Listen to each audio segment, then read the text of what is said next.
Oui, les maladies psychiatriques, c'est des maladies comme toutes les autres maladies, hein. Ils ont quand même une connotation assez particulière.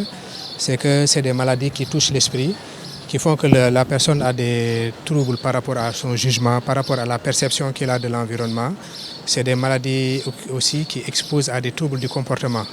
Et à un moment donné, la famille est obligée justement de recourir à des services de soins pour éventuellement un suivi en ambulatoire ou même une hospitalisation. Et la plupart du temps, ce qu'on demande aux membres de la famille, c'est d'être présent pour assister la personne malade. Alors, il y a plusieurs types de maladies, hein. Il y a ce qu'on appelle les troubles psychotiques. Les troubles psychotiques, généralement, c'est des troubles qui vous déconnectent de la réalité, qui font que par moment, vous pouvez avoir des hallucinations, c'est-à-dire entendre des voix ou bien voir des choses qui n'existent pas forcément, ou bien parfois vous vous mettez à délirer, vous tenez des discours qui n'ont aucune adéquation avec la réalité. Ça, de manière générale, c'est les troubles psychotiques. On a aussi ce qu'on appelle les troubles névrotiques. Les troubles névrotiques, souvent quand vous les entendez, c'est que la personne habituellement a une conscience de ce qui lui arrive. Il sait que généralement ce qui lui arrive est quelque chose qui n'est pas du tout normal. Et de lui-même, c'est une personne qui peut aller vers une consultation pour se faire aider, se faire accompagner. Puis on a les troubles dépressifs, ce qu'on appelle les troubles de l'humeur. Les troubles de l'humeur, souvent, on ressent une tristesse qui n'est pas du tout normale. C'est-à-dire c'est normal de ressentir de la tristesse, effectivement, quand on est confronté à des événements qui sont douloureux. Mais c'est une tristesse qui est presque pathologique. On est triste, on n'a plus envie de rien, on n'a plus goût à rien. On perd de l'intérêt, on ne ressent plus aucun plaisir, on a juste envie de se coucher et parfois ça peut donner lieu même à des idées suicidaires. Donc on pense de façon récurrente à la mort et il peut arriver effectivement qu'on tente de se donner la mort et que ce soit un suicide abouti. Voilà, ça c'est la dépression et il y a plusieurs formes de dépression.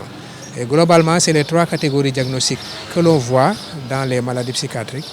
Mais aussi on peut avoir des troubles de la personnalité. C'est des personnes qui, de par leur caractère, leur constitution psychologique, c'est des gens qui souffrent ou qui font souffrir, qui ne viennent pas forcément à l'hôpital, mais qui sont là et qui font souffrir énormément l'entourage. Ils ne prennent pas forcément conscience de leur mode de fonctionnement qui est pathologique et qui parfois aussi peut nécessiter un accompagnement dans les soins. Le surmenage à proprement parler n'est pas une maladie psychiatrique. Disons que c'est une réaction par rapport à une sollicitation excessive du cerveau. C'est-à-dire vous ne permettez pas au cerveau d'avoir justement ce dont il a besoin en termes de repos, en termes d'oligo-aliments. C'est-à-dire vous ne vous alimentez pas, vous ne respectez pas les temps de repos du cerveau. À un moment donné, le cerveau devient tellement saturé qu'il ne fonctionne plus. Donc vous êtes en état de surmenage et ça demande quand même que effectivement vous vous reposiez. Mais très souvent ce que l'on remarque, c'est que le surmenage peut être la porte d'entrée vers une maladie mentale. Quelqu'un qui fait un surmenage, après qui fait une bouffée délirante, ou bien qui fait une surmenage et qui rentre dans la dépression. C'est des choses aussi que l'on voit et que nous essayons de prévenir justement par la sensibilisation. Voilà, se donner du temps pour se reposer, ne pas trop solliciter son cerveau et surtout éviter de prendre certaines substances dopantes qui vous permettent d'aller au-delà de vos limites. À un moment donné, vous pouvez craquer et puis le cerveau est un outil extrêmement précieux par rapport à tout ce que vous avez envie de planifier, mais que vous avez envie de faire en termes de travail, de rentabilité, mais aussi de performance. Et une fois que vous gâchez cet outil précieux, effectivement, ça peut hypothéquer beaucoup de choses par rapport à votre avenir socio-professionnel. Alors, les causes de la maladie, d'ailleurs même, on ne parle pas de maladie psychiatrique. Pourquoi? Parce que quand on parle d'une maladie se définit par rapport à une éthiopathogénie qui est précise par rapport à un facteur que l'on peut identifier. Et dans la psychiatrie, les maladies sont généralement de causes multifactorielles. Ça peut être lié à des facteurs psychologiques, ça peut être lié à des facteurs génétiques, ça peut être lié à des facteurs socio-environnementaux. Et généralement, c'est des facteurs qui entrent en interaction, ce qui fait qu'on préfère le terme de trouble mental plutôt que de maladie mentale. Donc, c'est ces causes-là qui font que la maladie mentale survient. C'est-à-dire, si je prends l'exemple des troubles bipolaires, c'est la maladie psychiatrique la plus héréditaire. Donc, quelqu'un a une prédisposition génétique. Dans une famille, on a la prédisposition génétique à faire le trouble bipolaire. Mais ce facteur génétique entre en interaction avec un facteur de l'environnement qui est un facteur extrêmement stressant. Ça peut être une déception sentimentale, ça peut être un échec professionnel, ça peut être un deuil qui est extrêmement compliqué qui va déboucher justement sur ces troubles bipolaires. Et donc, ces facteurs génétiques vont agir en synergie avec les facteurs socio-environnementaux qui sont des facteurs de stress et puis provoquer l'avènement de la maladie mentale.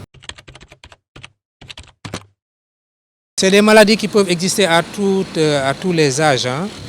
Si je prends la psychiatrie adulte dans laquelle je suis spécialisé, généralement c'est des maladies qui débutent à partir de 15 ans jusqu'à l'âge adulte et même des maladies liées à la vieillesse. Tout existe, mais à partir de 15 ans habituellement, on peut parler de la maladie de l'adulte. Parce qu'il y a des formes de maladies du sujet jeune qui débutent à partir de 15 ans que l'on appelle la schizophrénie et qui sont la maladie mentale la plus grave. C'est le sujet jeune qui déconstruit la personnalité, qui fait que le sujet rentre dans des délires, commence à s'isoler progressivement parce qu'en fait il y a beaucoup de formes cliniques. Mais on retient qu'à partir de 15 ans, c'est des maladies qui peuvent débuter. En deçà de ça, nous sommes dans le domaine de la pédopsychiatrie où un enfant peut souffrir de différents troubles du développement psychomoteur. Voilà, et qui sont aussi pris en charge par cette autre branche de la prise en charge, qui est la pédopsychiatrie. Ouais, le traitement peut être coûteux si on l'évalue dans la durée. Parce que, bon, comme les autres spécialités, on a des maladies à caractère aigu, on a aussi des maladies qui sont chroniques. Quand c'est des maladies qui sont chroniques, c'est coûteux en termes financiers, c'est coûteux en termes d'énergie, c'est coûteux en termes de temps. Tout simple, surtout du point de vue de la famille, parce que c'est un malade par exemple qui perd l'autonomie, qui a besoin de se faire accompagner, qui a besoin de se faire assister. Et généralement, les familles n'ont pas tout le temps le temps nécessaire, n'ont pas tout le temps cette disponibilité. Après c'est compliqué, c'est un malade facilement qui peut se retrouver dans la rue parce qu'il n'y a pas d'assistance à proprement parler. Et aujourd'hui quand on regarde la manière dont la société fonctionne, la sociologie quand on regarde un peu de façon sociologique, on se rend compte que les familles sont de plus en plus disloquées. De par les obligations professionnelles, certaines familles sont complètement éclatées, certains membres sont en immigration, d'autres sont occupés ailleurs. Donc c'est pas comme au village où on est dans une grande concession, où on peut récupérer le malade, être tout le temps avec lui, puisque c'est un malade qui a besoin justement d'être dans le lien social pour ne pas justement vivre dans la marginalisation et l'exclusion, qui sont des facteurs aggravants de certaines maladies mentales.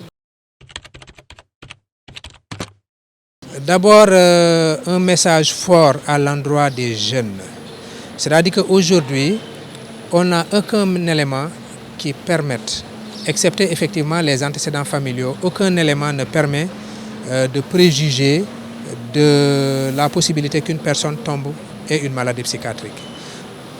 Donc le message que je lance surtout au sujet jeune, c'est la consommation de drogue.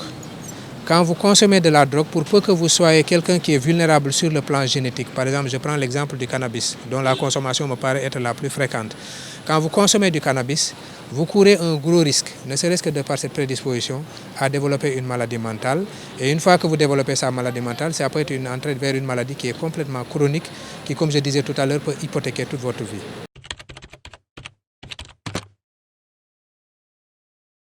La politique, c'est peut-être davantage d'aider les familles, justement en subventionnant davantage les médicaments psychotropes, comme l'allopéridol, l'argactyle, que ce soit des médicaments qui soient toujours disponibles, puisque c'est des maladies qui sont chroniques.